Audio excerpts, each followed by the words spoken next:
Just the arrest, just the incarceration without some sort of rehabilitation and programming is unsuccessful. With the way the sentences are structured, you have to believe that somewhere in the amount of 90% or more are going to be released at some point. This vocational village initiative is very unique to Nevada in that there was an idea before on reducing recidivism, but this actually puts words to action.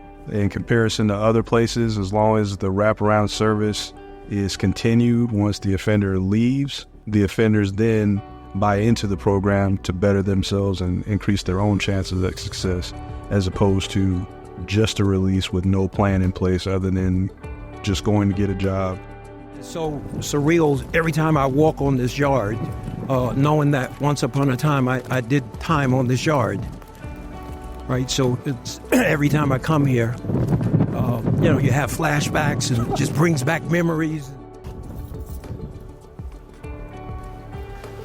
This is where it's all going to take place. I was back on a unit speaking with some of the men that are going to be participating in it, and you could see this level of excitement, this level of hope in their eyes, that there's a future outside the parameters of these four walls that can look so much different than their past. And I believe that something like this can really change the culture of an institution, because the people that are not participating in it, they're going to want to get involved.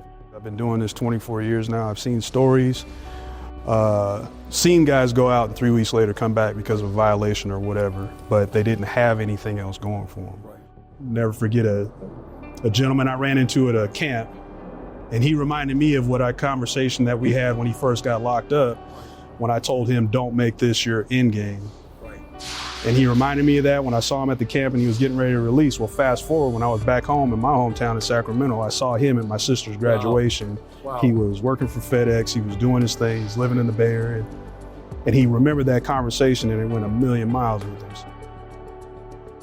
The advice and support of John Ponder, and now with the state Department of Corrections and Director Jim Zurinda, we're going to fill this with trades. The intent now is workforce development. And what's the intent of that? It is to get the folks that are incarcerated that have idle time to learn a skill, and upon exiting the penal system, they have the ability to get a job and be successful. And part of that is a force multiplier on the original intent for Hope for Prisoners. The original hope for prisoners was to get you back introduced to society appropriately, become a mother or father, learn some scholastic training, and then now we're going to give you the skill set in the labor force to have a quality of life and make a good living.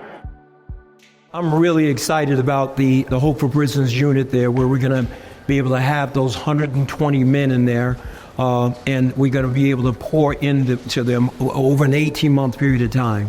So train and equip them with all the other life skills, right? The substance abuse treatment, the leadership development, and other things that's going to be able to help get their mind right, to be able to prepare them for when they walk out the door. For us to be able to be inside an institution and people have access to things like HVAC and electrical and welding and plumbing and warehouse logistics and the masonry program and our CDL school that's out there, I think this is going to offer them fantastic opportunities that when they leave the facility, we're going to be able to tie those certifications into sustainable wage employment where they could be able to take care of themselves and take care of their family. Well, once again, it's tangible, right? Yes. It's not just book work in the hopes that somebody's paying attention. It's Absolutely. actually, you can see it, you can reach out, you can touch it. Right now, they're wards of the state. They're burdens to the taxpayers. But when we train and equip them and then be able to release them, then they become a tremendous benefit to the community, right? A tremendous asset. And I think that with them working in those sustainable wage jobs, they become the fuel in the economic engine of our community. Everybody wins. So what we're creating in a sense is a prison to community pipeline with this continuum of care, starting on the inside and then working with them on the outside. So it's not only hope for the prisoners, but it's hope for our community as well.